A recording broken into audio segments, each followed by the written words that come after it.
once you have money, then you have choices. And that's the way the society is set up, is that you must have money first. Then your voice is heard. If you have no money, you have no power, you have no notoriety. No one gives a shit about what you think.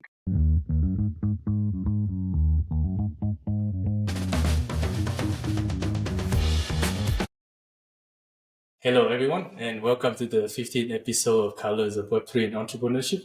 My name is Lum, your typical Web3 host. But here I am today with George Yu. And today we actually be talking about entrepreneurship. There might be a little bit of Web3 here and there. George, can you quickly give a quick introduction about yourself? Yeah, sure. My name is George Yu. I'm here currently in the United States. I was born in Macon, Georgia, first generation American. My parents are Taiwanese. I'm the oldest of three. I have two younger siblings. I went to school for medicine, but quickly figured out that that wasn't the route that I wanted to take. Um, I dropped out of college, University of Georgia, senior year, and I pursued entrepreneurship and business. I started importing different products overseas from China, shipping them all over the world. I did this for about 5 years, had a really successful company that we pitched on the American TV show Shark Tank. I ended up getting a deal with Mark Cuban. Shortly after that, he told me to sell the company, in which I did. And then Wow. I sold the company. And then now I do real estate primarily. And it's been very nice. And so I'm a real estate developer, general contractor, and property manager. So I have a company that vertically integrates workforce housing. So most of what I do now is based upon affordability. So whether that be real estate, whether that be healthcare, whether that be opportunities, I'm always looking for affordable opportunities. So Awesome. Yeah, sounds good. Actually, there's quite a lot there to unpack, but yeah, I will probably ask you a little bit about everything throughout our show. So first thing I'd like to get to know is just get a little bit more about you as a person. So basically, please chew back to a timeline that you feel appropriate. Could be high school, middle school, or just college, or whatever time you think is appropriate. From when did you start to form your personality, the person that from who you are today? Quickly give us a quick, educational background, your background, Jim. uh, I was brought up in I was first generation American. So my parents are old school, typical Asian parents.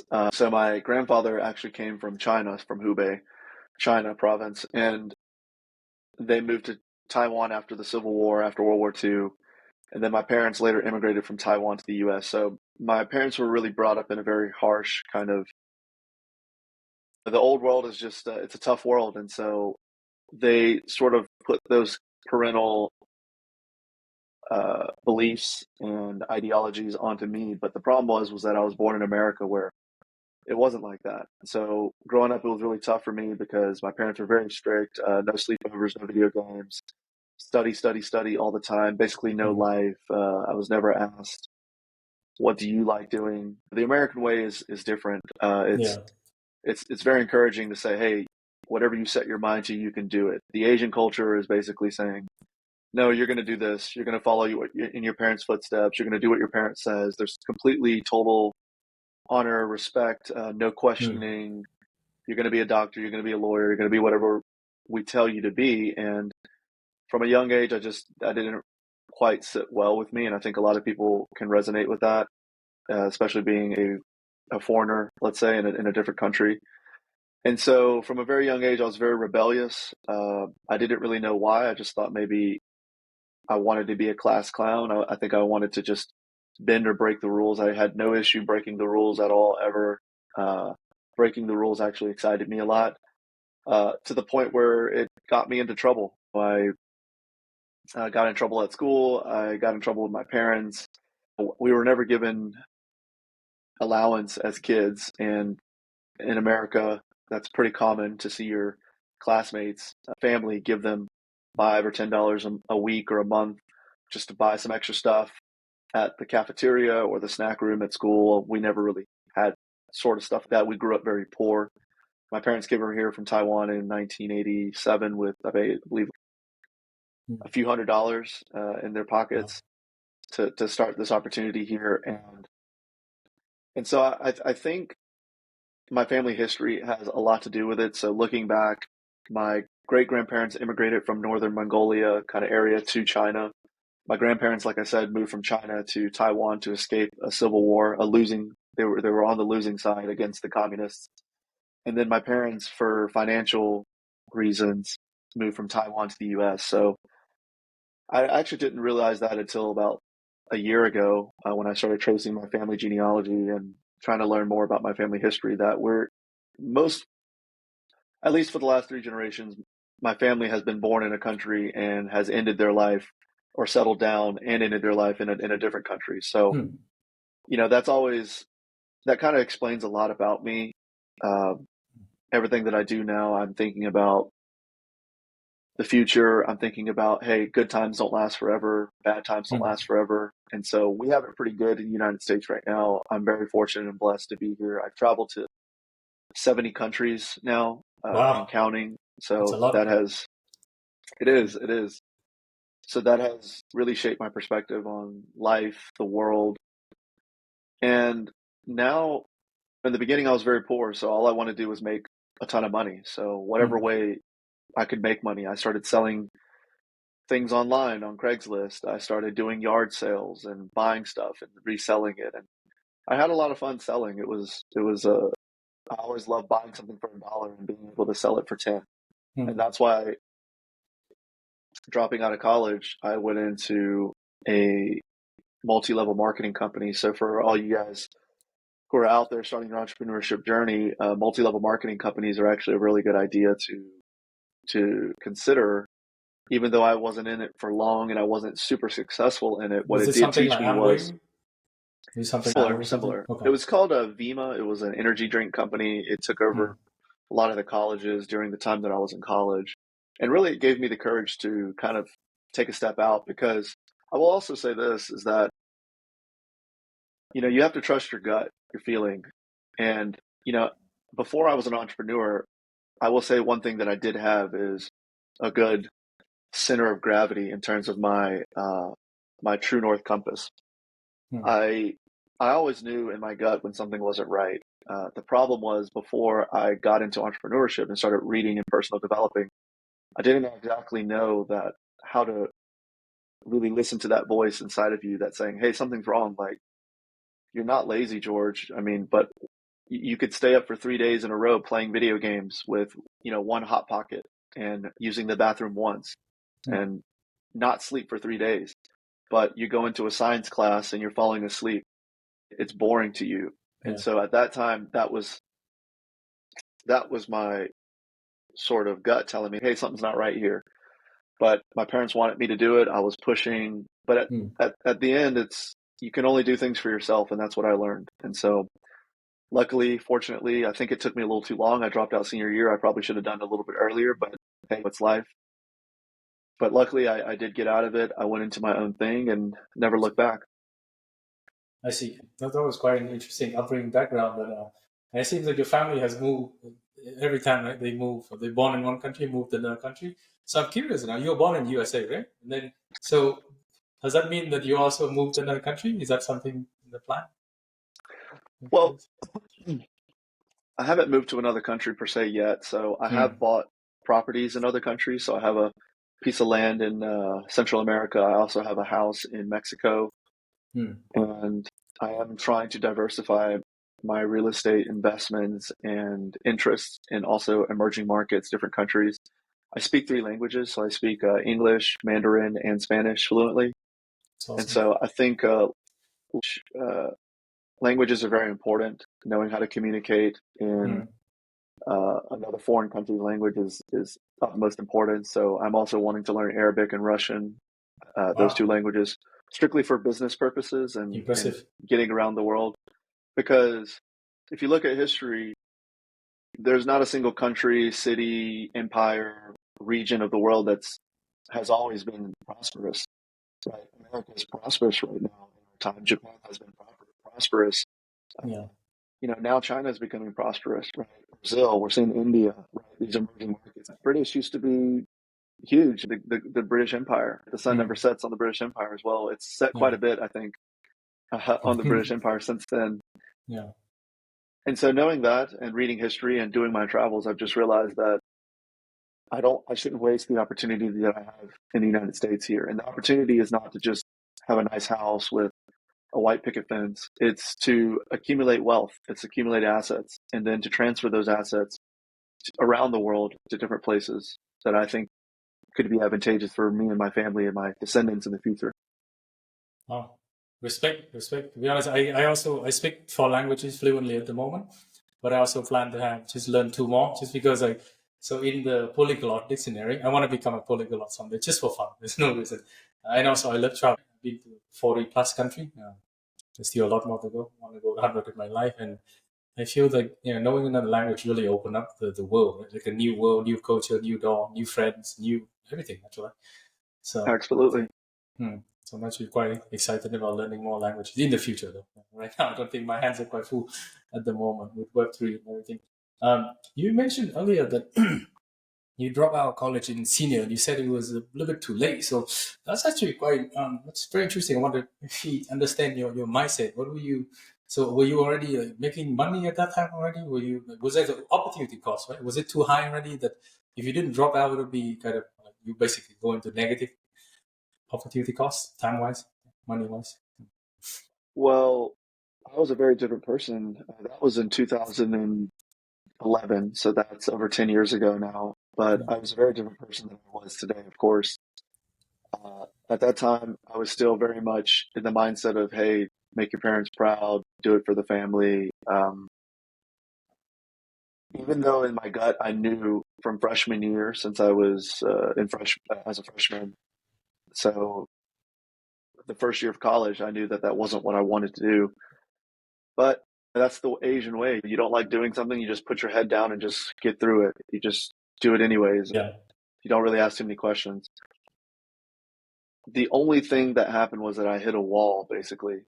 I Hmm. hit a wall senior year, and I didn't think I could hit a wall. But yeah, you're right. I was making money at the time. I was already selling products online. I was already had a little side business, and I was making about $80 to $100,000 a year just in Wow. college. So I didn't really see a reason to continue my education in that formal sense to become a doctor, which I knew I didn't want to become a doctor. It was Yeah. just easier to tell people, in college, you ask people, hey, what are you in school for? What is your major? It's just easier to say, hey, I'm a pre-med, I'm a doctor. Yeah. People respect you more. It was kind of a thing like that. But deep down, every time I told people that, I kind of felt bad because it was really kind of a lie that I was in school to be a doctor, but I didn't really want to be a doctor. So Hmm. yes, I was also making money and joining that multi-level marketing company and it was changing my environment. It was a meeting all these successful entrepreneurs in the world that were also making money in different ways that I had never heard of, right? I was meeting people that were Yeah. making $100,000 a month, right? Wow. $1 million a month. Yeah. It was just mind blowing to me that that was even possible. Once you understand and you see that it is possible, then it can be possible for you, and that's what happened to me. So the next step was obviously to drop out, Yeah. and the funny story is I'm only one class away from graduating. Wow. So close. Only one class, so close. So Hmm. I could go back and take that one class, and my parents have asked me to. I don't think school is that big of a deal for me because I see a lot of my friends who are graduating college and universities now. You're getting Yeah. paid $50,000, $60,000 in the U.S. If you're lucky, you may be getting Yes. paid more. Mhm. But the problem is that you're going to be working for someone for the rest of your life, and for me, that's just not what I want for my life. I really enjoy being myself completely. I really enjoy chasing my own passions, and I'm just fortunate to be an individual that has discovered his passions. And I highly recommend that for everyone to, if you haven't found it yet, just keep doing it. And I'll give you a secret. It normally involves people, Yeah. generally speaking. It involves people, whatever it is. You Hmm. can't do it alone. It involves people. And so start there. It's true. I think completely true, right? Yeah. Whatever we do, it always involve people, whether it's customer, clients, advisor, and pretty much everything we do, right? very hard to do things by yourself right now in this world, in this very connected world. So before we deep dive into your current company, actually, I'd like to know what do you do for fun in your free time? You must be a Oh, person really? of many interests. I play basketball. I go for walks. I travel. I really enjoy traveling. I've been on 68 flights last year, so Wow. quite a bit of flights. I love hanging out with friends. I love eating. I'm a foodie, Mm, so I nice. love good food. I really enjoy really good food, good conversations. Yeah, I like going to the gym, playing Mm, basketball, hitting the hot tub, working out, exercising. I like learning, really. I like learning. I love meeting people. I love learning. I love moving. I can't really sit still. I enjoy mm. constantly questioning, asking questions, exploring, stuff like that. Wow. It's awesome. So coming back to the flight, 68 flights last year. So if I do the math, like once every 5 days, was those like international flights or mainly domestic or like half or something? It was a mix. Yeah, it was a Okay. mix. Okay. Wow, that's awesome. Did you travel for fun or for work or both? Both. Okay. Yeah, Mm, I've been trying to find ways to travel and work at the same time, like for fun and for work. mm, Because if you don't align your life in that way, if you don't, one of my mentors told me, he before he passed away, he said if you don't figure out a way to monetize your life, you'll always have to choose between working and having a life. So I didn't want to choose. Most people they get 1 or 2 weeks of vacation a year, but for the yeah. rest of the time they're just working. And I do love what I do, Mm, so I'm in a perfect opportunity to find a way to enjoy what I do and incorporate some of the other things that I love to do, like traveling. So when I travel, I get to meet people, I get to eat, yeah. I get to work out, I get to move around to different countries. So all the things that I said that I enjoy doing, by doing one thing, I get to continue doing it, and obviously still doing business and investing. Impressive. Yeah. I think that's the way to go. Sounds like you're very much a digital nomad in the 21st century. Yeah. So currently, I'm also kind of doing digital nomad in a way as well. I've been traveling for the last like 2 months, but I don't travel to a lot of countries though. It's just for me lately. It's just been about Web3, so going to like Web3 conferences and building products, but also working my full time job. It's been great fun actually, and I really enjoy this period of time. So in a year, I try to spend maybe I would say 3 to 4 months just fully traveling around, go to many different places, exploring new things. So, because I mean the same as you. Like when I travel, I meet new people, meet new ideas, and get some new inspiration. Sometimes maybe able to build new things from there. So That's awesome. I really enjoy. Thank you. Um, you mentioned on the Shark Tank. I think was it have to do with one of the product that you sold on Amazon? Maybe can you share with us a little bit about that? Because I don't think many of my guests have been on Shark Tank, so I'm quite curious about that actually.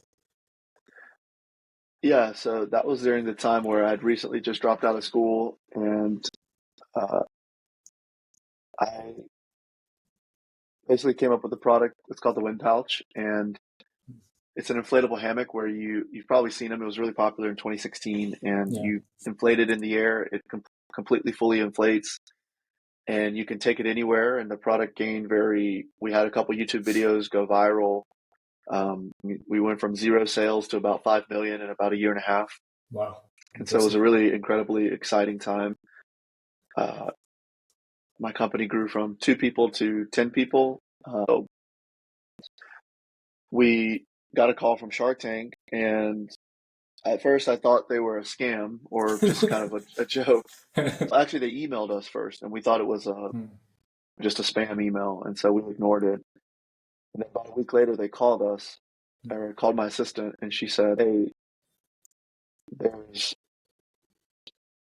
Shark Tank wanting to call you or talk to you, so please give them a call back." So I said, "Okay, maybe it's real." So I called them, and it was real.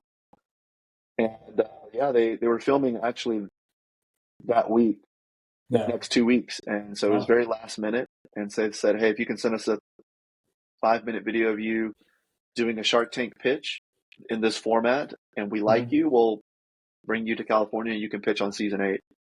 So I did that. They accepted me. I flew out to Hollywood next week. I was in Sony Studios in Hollywood, and Nice. yeah, I was getting ready to pitch, and it was honestly a great experience. They put you in a hotel with Yeah. all sorts of different.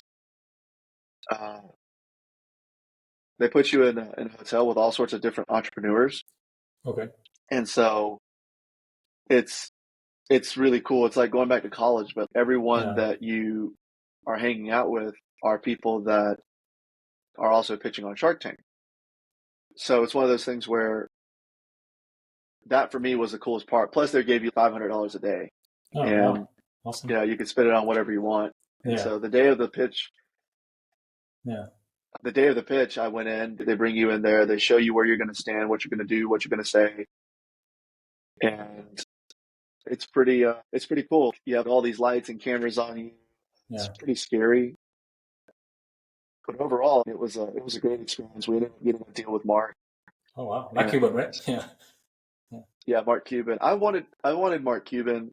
I think Hmm. everybody wanted Mark Cuban. Yeah. I was fortunate enough to get a deal with him. Uh, Shortly afterwards, we did a due diligence process, and he Hmm. just told me, "Hey, you don't need me. You just need to sell this company." And so he helped me sell it, and I took the money and went Yeah. into real estate. And so that was a really fun, exciting, cool period of my life. Wow. That sounds like an amazing story. He actually Yeah. got a deal with Shark Tank, and then he actually realized that it's like it's better for you to sell the company. That's an interesting story actually. Because somehow I thought that Shaq is like always interested in investing. I guess they must have done some math, like maybe some calculation, and they realized something. But anyway, so I guess that segues perfectly into your current company. Yeah. So told us, like, what do you do with after you sold your company, your current company? Well, after I sold my company, I there was a there was a there was a couple years during that time where I was just kind of enjoying my success and then just figuring out what to do next. Uh, Really, WindPouch was not a passion of mine. It was just a way to make money at first, and it turned into something that way cooler than that. But now I think, 26, 27, and I had a good bit of money and saved Mm. up, and I had made it. Now I wanted more of a purpose. I wanted more of something that I could really do for the next 10, 20 years. And at that time, I didn't have passive income, except for two houses that I forgot that I had in that I bought in my hometown. And so I bought these during college for $20,000, $30,000 each. That was giving me about Mm. $500 to $600 a month.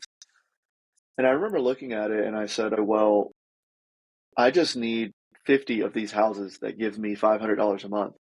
And Yeah. then I could have $25,000 a month coming in Yeah. and I could just retire and I don't have to work anymore.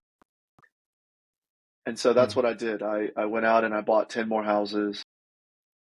Yeah. Uh, but yeah, I thought that I thought really about money. And even though I was sitting on a lot of money at the time, more than I've ever had in my life, I remember thinking, well, after the excitement and the happiness and everything was kind of settled down, I remember thinking, well, I'm kind of in the same place I was before I started a little bit. A weird way to think about it, but hey, I'm in the same place. And I started thinking, well, why do I feel like this? Well, why is it like this? And I basically came to the answer of I don't want to work this hard in my life Mm. just for money.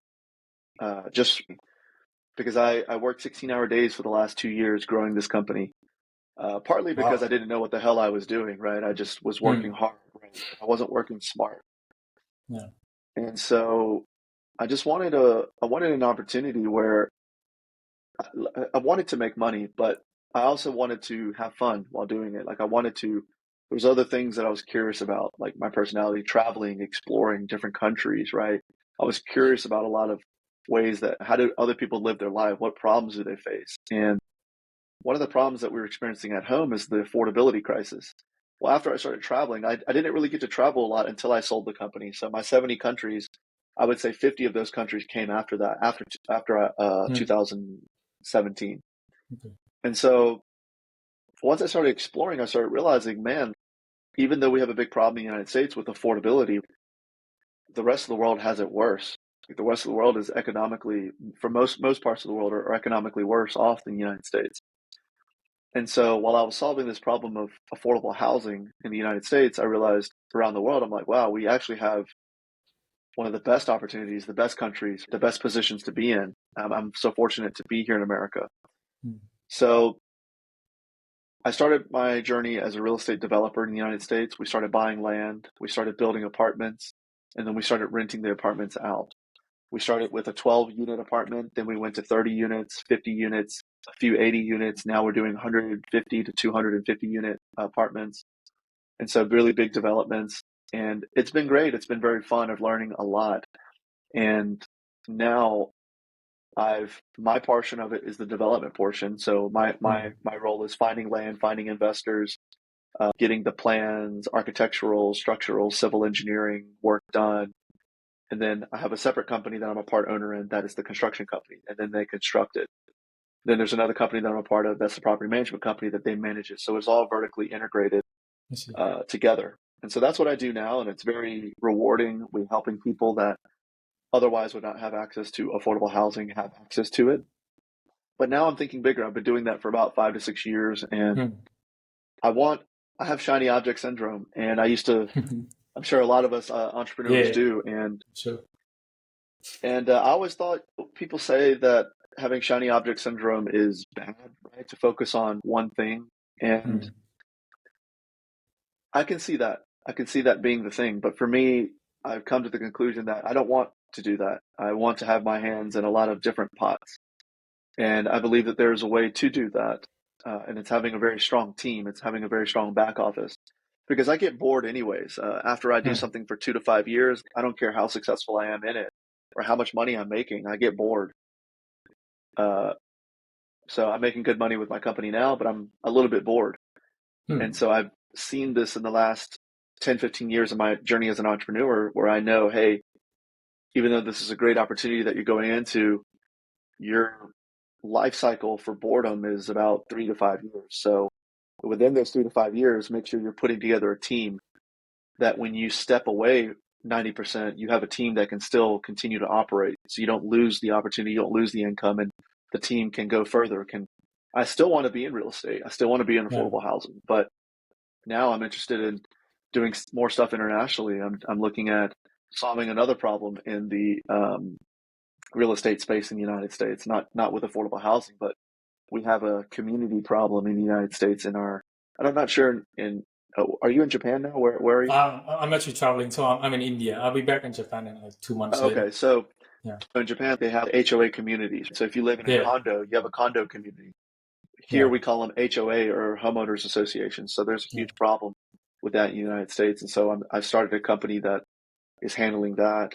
I've also started a company that is managing property, and so what we Okay. do is we buy a 4 bedroom house. I have 10 houses here in Atlanta, 10 4 bedroom townhouses, so we have 40 bedrooms, and we rent the rooms room by room, which is not a Yeah. new concept. In Asia, that's a very common thing, but here in the United States, it's not. But Americans are becoming more and more poor, unfortunately. A Mm. bigger class of the middle class is becoming poor and poor. Rental prices are going up.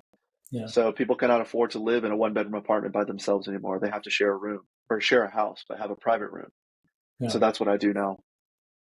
Interesting. Wow. Actually, I would like to know like what. So after you sold your company, well, you were traveling a bit. You took some time off, and then how did you discover? I think you told me you discovered real estate. You already owning 2 properties, but then was that the thing that really kicked off your entrepreneurship in real estate with your current company, or was there something else that actually triggered? Because you must have seen the problem. Did that come from traveling? Did it come from talking to people? How did you get those, the idea?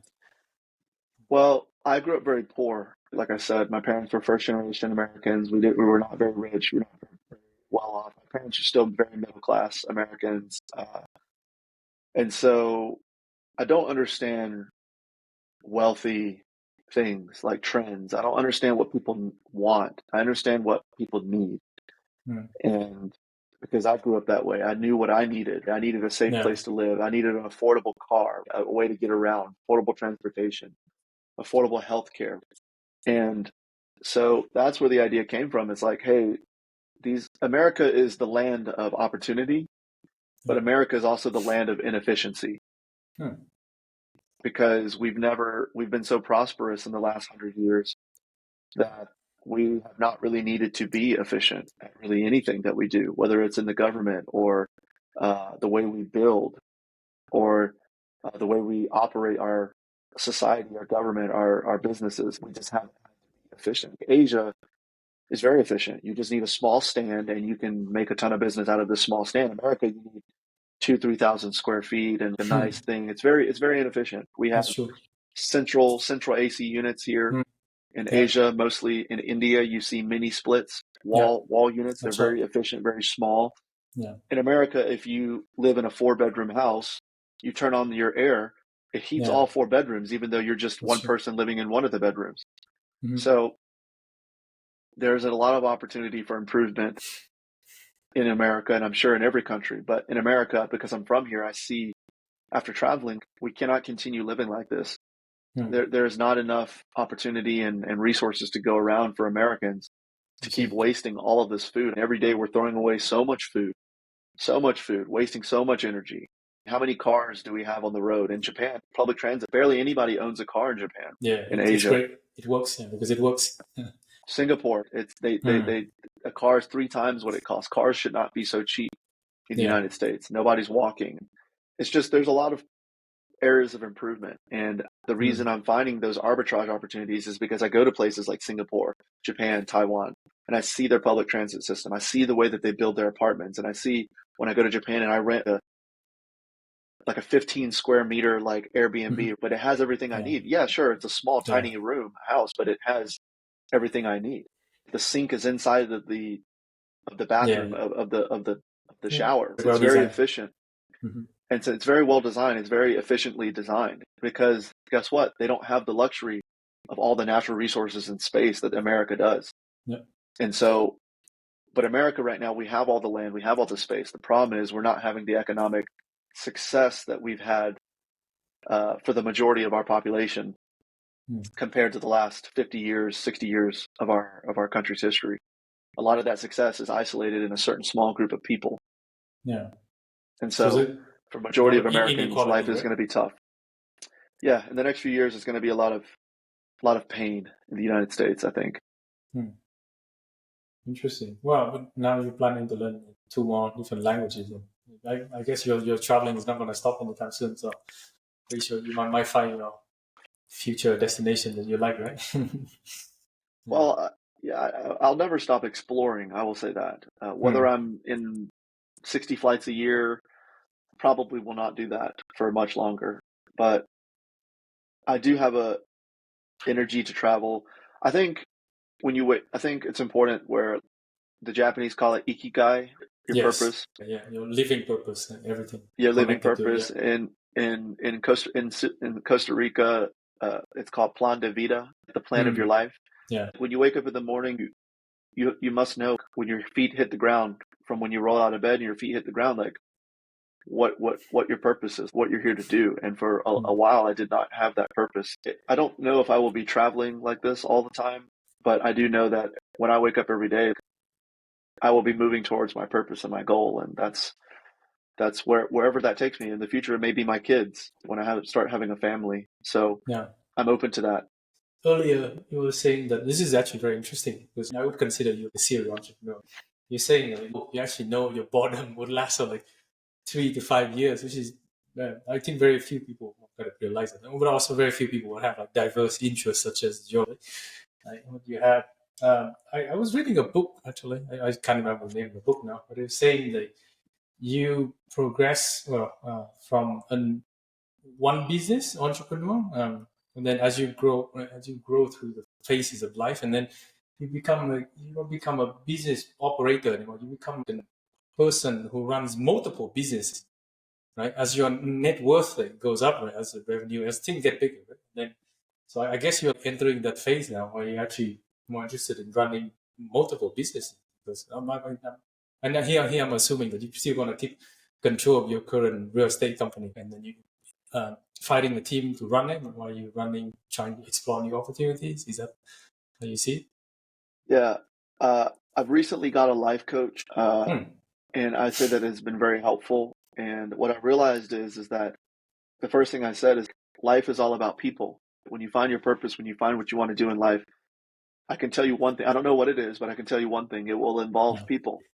It will involve loyal, dedicated team of people that you can call your friends, your partners, your team. And so for me now, the life cycle of what I do, if I want to make money, it involves people. Hmm. If I want to involve people, it takes money. If I want to have my hand in different industries, it's going to involve money and people and Hmm. time. And so I'm creating now a team, a back office, like Berkshire Hathaway, for example, Yeah. the Unilevers of the world. He Mm-hmm. runs $1 trillion out of a small office in Omaha, Nebraska, with I think he has maybe 50 people that runs trillions of dollars of investments for him. Yeah. And so that's what I want to do is that Hmm. I don't, I finally have given up the thought of my life is going to be focused on one thing only, one business.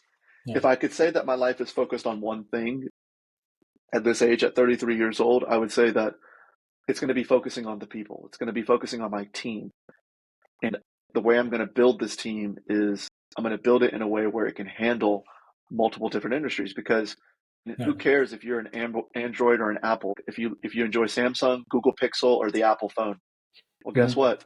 There's there's an investor or a hedge fund or a multinational group out there that owns all three. Yeah. That's what I want to do. Is that I don't want to just pick one industry. I want to pick multiple industries that I'm interested in, Mm. that I can invest into, that I can have some sort of impact on. Mm. And along the way, you find people that are only interested in real estate or only interested um, in transportation or healthcare, and you start building your team that way. So for me, that's what wakes me up today in my current stage of life is building that team every day of getting the back office ready Yeah. to to take on more businesses and more different ideas. Because if you don't have a team, and I want to work less, I don't want to work more, and that's the thing. Yeah. I'm making if you look back to when I was 18 years old, I was working a lot to make Mm. very little. I'm making what I made at 18 now, basically not working at all. I Mm. collect a passive income every month coming in, and I don't have to work for it.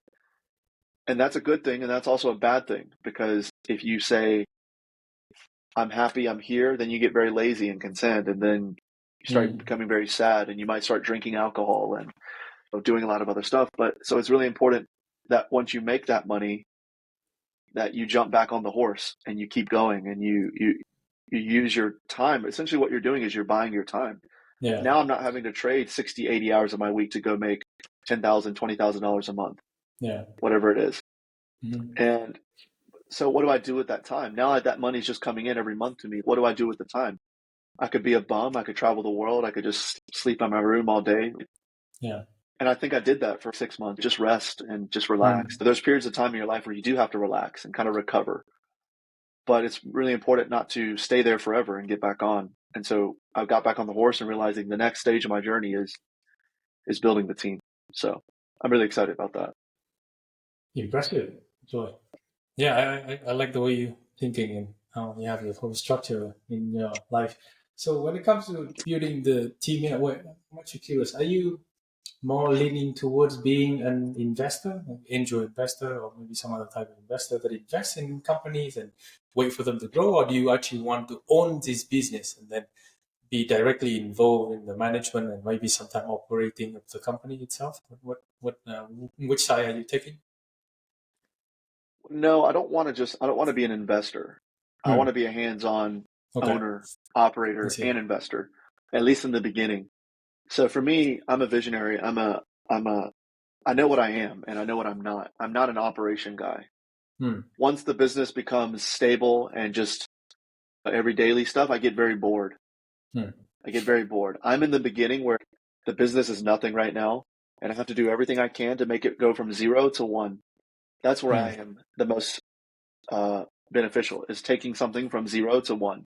After it becomes 1, it goes to 2 to 3 to 4. That's Yeah. just, you can hire people. You can hire people, a good team to manage it, to operate it. But where my value is that I'm a 0 to 1 kind of guy, and that's a great book for anybody that wants to read it. It's by Yeah. Peter Thiel. It's an awesome book. Yeah. It's an awesome book, but that's the best way I can explain it, is that I'm a spark. Hmm. So once it's spark and the fire is lit, then I get bored and I just want to go do something else.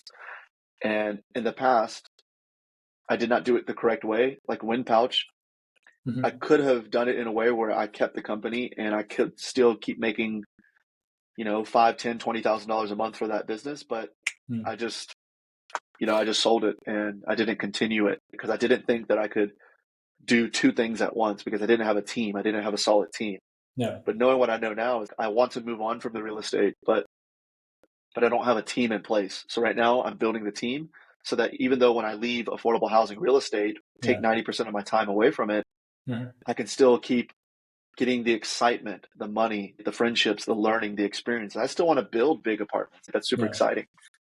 I just don't want to spend 90% of my time doing it. I'm smart enough to put together a team Mm. to do that. And really, that's how if you look around, that's how all successful people do it. How do you own 300 Papa John pizzas Agree. Yeah. or 300 Starbucks locations? Do you think the CEO is working in all of them? No, You need it's a a team team. to run it. Yeah.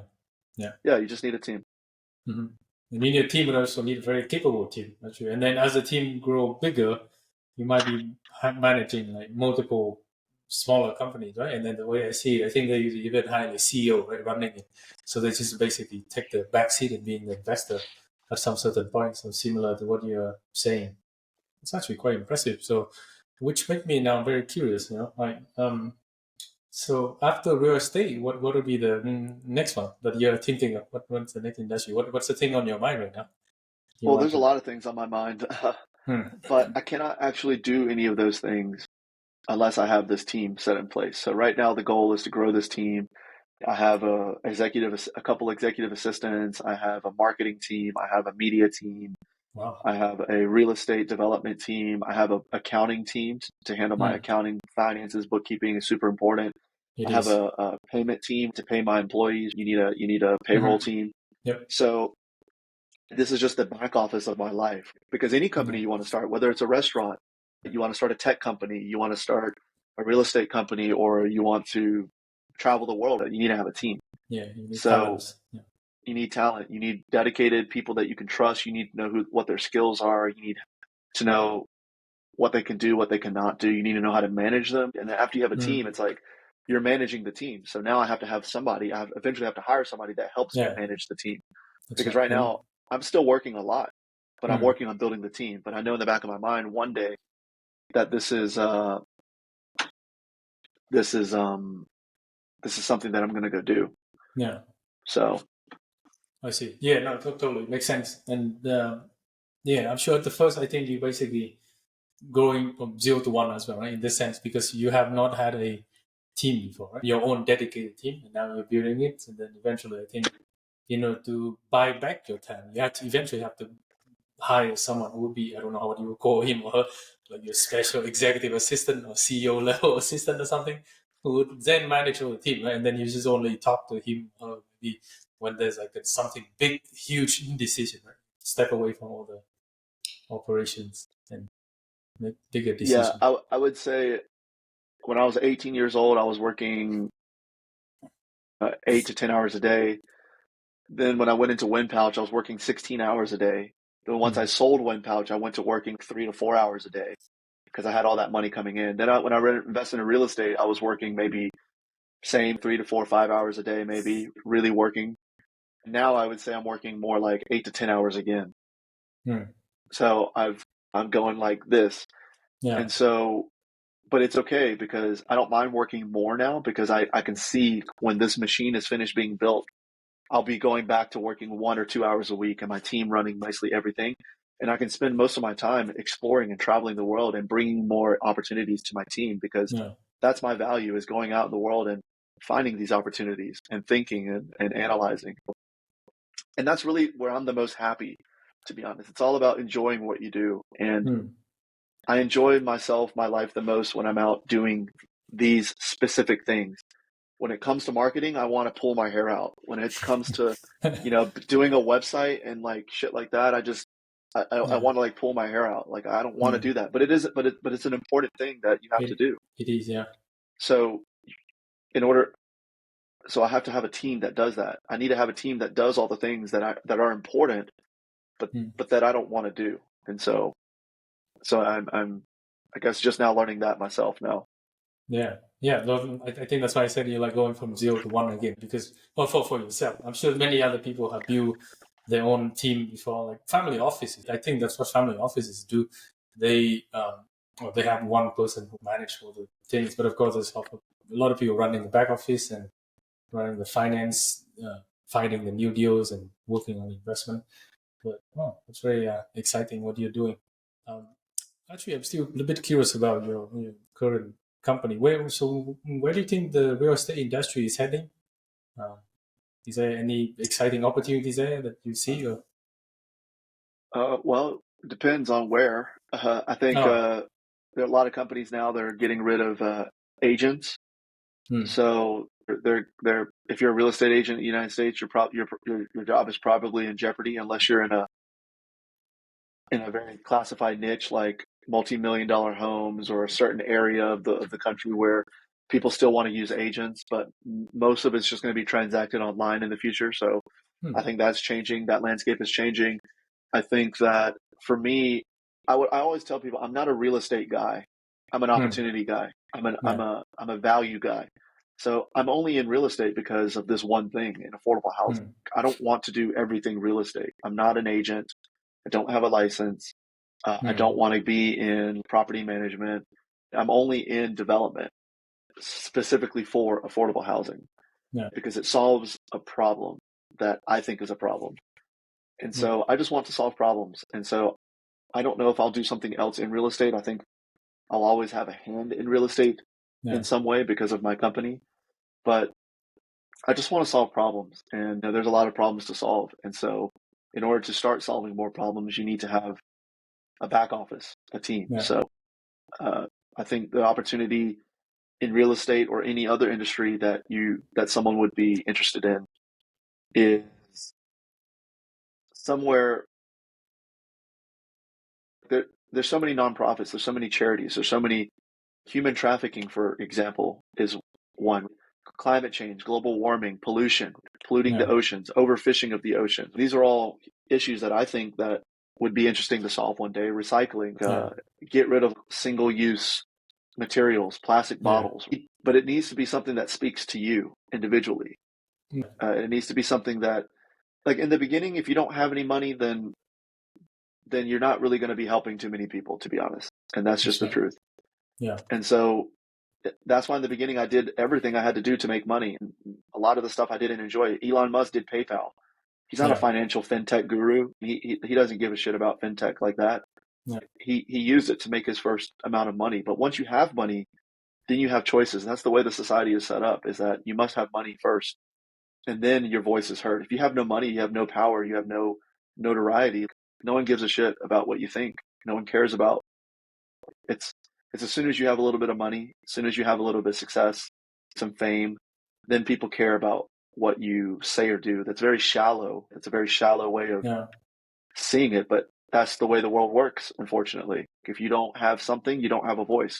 Or if you have a voice, it will not be heard because you're nobody. And so make your money first and then start figuring out how to take some of that money and committing it towards a cause that really speaks to you individually. And it's going to be different for everybody. Yeah, totally. And I think going back again to the ikigai, find something that really resonates with purpose in your life that you enjoy doing, that you don't mind doing it day in and day out. And it's I can see that for you, that finding new opportunity. That's impressive. And then is which I'm actually quite curious. Right now, I'm basically branding myself as a Web3 guy. There's a lot of everything I do right now is basically revolving on Web3. So I just can't help but to ask, like, what do you think about Web3, crypto, blockchain in general? Well, crypto's been pumping recently, but I've made money in crypto, but I didn't know what the hell I was doing. I invested into somebody that I trusted, Mm. that he told me what to do, and so because of him, I was able to make uh, good money. So I don't have any recommendations for cryptocurrency. Uh, I would say just know what you're doing. I don't know if that's even possible, but if what you're doing, do it. But just Yeah, like stocks, cryptocurrency, I don't have any direct control over. It's not like real estate. yeah, If something's going wrong on my real estate projects, I can physically stop, go to the site, and fix the problem. If there's something happening in crypto, like I don't know where to even find these people. It's a 16-year-old guy in Russia, like in North Korea, like, you know, yeah, I don't know, So I like to invest in the things that I can have direct control over, that I can have a say in. That if something were to happen, I can use my skills and resources and my personality to fix the problem. I can't fix when a cryptocurrency is crashing. I don't have that kind of power. So I, I will invest into some of it. I can't say hmm what, but yeah, yeah. to diversify a little bit. But if I Mm. lose that money, it's a small little bit of money that I wouldn't care anyways. But Okay. cryptocurrency is not my center of focus. Absolutely. And I think now that's a very sage advice, right? You don't want to just want to be proficient and also want to invest in what you're aware of. And of course, crypto is very, and Web3 is very risky, in general. So, going back to earlier, you were saying that, in life, you do have to make money, and then so that you become more noticeable. And then after that, like, your voice carry weight. I think that speaks a lot of truth in life, actually. Even though I think a lot of people don't realize that. I think it is true. It's very hard to, like, yeah. I think there's like three things in life in general that most people pursue, right? Fame, money, and maybe power. Those are the three things in general. And then I think a wise man that I attended once said that you cannot get all three of them at once, but you can only get one at a time, and then try to focus on one. And then once you maybe have that, you can maybe pursue the second or the third one. It's very hard to get all at the same time, unless you become president. But again, if you become president or something, then you must have done something before you can actually do that. Obviously, you're not going to become a president by being nobody. Look at all the past presidents of the USA. They must have done something exceptional. They must have been good at something before they went into politics, which is to obtain the power. Yeah, so that's very interesting. Yeah, take that you have. Well, now that you have the capital, you're also going to be building a team. I'm quite curious. Are you thinking about becoming a Shark Tank someday? Maybe something like that. Sounds like quite Do fun. I want to be on Shark Tank again, or is I that what don't you know. Do you said? want to be a Shark Tank Oh, in the like a shark future? on Shark Tank? Yeah, like a Shark on Shark Tank. Yeah, yeah. No, not really. No. Uh, I really enjoy what I do now. I'd rather just keep running my companies. What I do, I there's just so much to do that I'm really curious in, and there's really not enough time yet. And so I'm really just focused on. So this is a good point, I guess. I'm really focused on growing this team right now. Yeah, I told you earlier in the podcast that I don't like to focus on one thing. yeah. But what I meant by that is I don't want to focus on one business. But Mm. there are points in your life where you do have to focus on one strategy. And my strategy now is I can have all these other things later, but I just need to do this one thing now. And so Yeah, that's where I am. And so later on, maybe I do an episode or two if they wanted me to be on Shark Tank, but yeah, I would only do that for the publicity. If that's what that would be for. yeah, I I don't know though. If it feels like a job, I don't want to do it. So if it turns out to be fun, then I'll do it. If there's some opportunity, and I feel like I could reach out to Mark right now or any of the other guys and be okay. yeah. I don't really see too much value in being a shark on Shark Tank besides becoming a TV personality, which Yeah, I think that's one. But I think, honestly, I think they also invest in some of those companies, right? They must have. Sure. The deals that actually go through, what I've read is that it's very small, but yeah, it's a pretty very sure that small they. percentage. Yeah, It's a very small percentage, and really I can find these companies outside of Shark Tank. So I don't think I need Shark Tank just to find these deals. yeah, it's true. So I guess it probably may be for both. Yeah, interesting. Yeah, well, jokes. Actually, would love to hear your advice for any future entrepreneur who's interested in becoming, running their own company, doing their own thing. Sure, I got 4 minutes left, but Okay, I'll do sure. my Yeah. best with this. So if you're an entrepreneur that's just starting out, you must find out, most importantly, how are you different from the rest of the world. This is a more internal um, question that you must figure out yourself. Your mom and dad can't do it for you. Your best friend can't do it for you. You must find out what your talent is, who you are, what makes you different from your family, the rest of the world. Think about the compliments that you have ignored in the past, where people have said, for example, people always used to say that I was a good speaker, that I was always meant for business, but I just never took it seriously because I just thought they were being nice. But go back and think about what people say that you're good at that you've probably ignored, and really think about that. And think about what you kick everyone else's ass at. Are you smarter than them? Or do you do math better than them? Are you more analytical than them? Do you see the world differently than them? How are you different than your surroundings in the people and the places and the city? Are you different? And if you're not yet, then find out where you are, because we're all different. We're all original. And so once you find out what you're original at and what you're good at, the rest of the world starts opening up. And then also you have to start personal developing. You have to start reading. You have to start studying books. You have to start reading like books, autobiographies of successful people, of how they made it, listening to podcasts, filling your mind with positive information, because the journey of an entrepreneur is very tough. You know, I will not lie and say that I've had only ups. I've had a lot of downs. I've had pain. You know, I've had nights where I was confused and I didn't know what I was doing, and crying, you know, and just completely lost. And you know, it's like walking down a tunnel, complete darkness, and no one's around you because no one's taken the path. Everyone took the sidewalk, you know, outside that's safe, well lit, right? You're taking this dark alley by yourself that there's a lot of danger. You could fall in a hole and die. You know, there's people that could come and attack you, and it's very scary. But that's why you have to get mentors. Books help you, right, to lead you in the right direction. Mentors help lead you in the right direction. Having partners around you that are going to walk down this dark alley with you is very important. So having the knowledge, the people with experience to guide you, to be your guide, is very important. And I would lastly just say, don't give up. And the way you don't give up is by having fun every single day. Well, I'll take that back. There's some days where you're not going to have a lot of fun, but overall, Yeah. generally, when you wake up and your feet hit the ground, you're excited, right? It's something that you feel it inside. It gives you chills in the back of your head and your body, that like, hey, I'm doing something that is exciting. It makes me feel alive in the most meaningful sense of feeling alive. It makes me feel alive, right? I don't want to sleep. I want to keep going. I want to keep going. I want to keep reading. I want to keep studying. I want to keep meeting people. And eventually, once you find these things, like money will just be a byproduct, I will have to say. It'll be a byproduct of all these choices and these discoveries that you've made.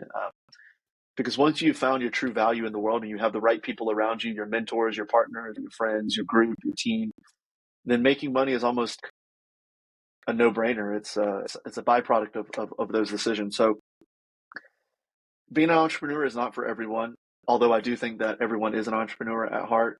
I don't think that we're meant to just work for somebody for the rest of our lives as a slave. I think we're all individual people. But take your time. It doesn't happen overnight.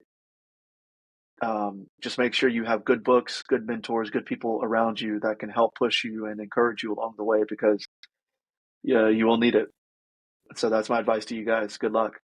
Awesome. Thank you so much. Final question: where can people follow you? I'll drop it in the show notes. Yeah, you can. I'm very active on my Instagram and social Okay. media. It's my YouTube channel is Just Do You. My last name is spelled YU, so Just Okay. Do You, because that's my Yeah. message to people: is just do you. Awesome. Find out what you Love are it. the best at, and just do you. Yeah. And then you can also find me on Instagram at the real George U. And so Okay. you can find me both of those places. I'm also on LinkedIn if you want to connect there. But I really wish you guys Awesome. the best Yeah. of success. I'll make sure Thank you for to having me on, Lam. drop it. Yeah, it's been awesome to having you on this podcast as well. It's been great. And we're back to my studio. What do you guys think about this 15th episode? For me, it was certainly a very fun and enjoyable discussion. We joked to you about life, entrepreneurship, and building companies in general. I believe if there was a KPI for the amount of wisdom in an hour, this episode certainly topped the chart. For the next episode, I'll be talking to Emily Lin, who is a developer relation who works at Consensus, which is one of the biggest companies in the Web3 world. It's an episode you don't want to miss. If you like this episode, please give a like and subscribe because it'll mean a lot to me. Thank you for listening and see you next time.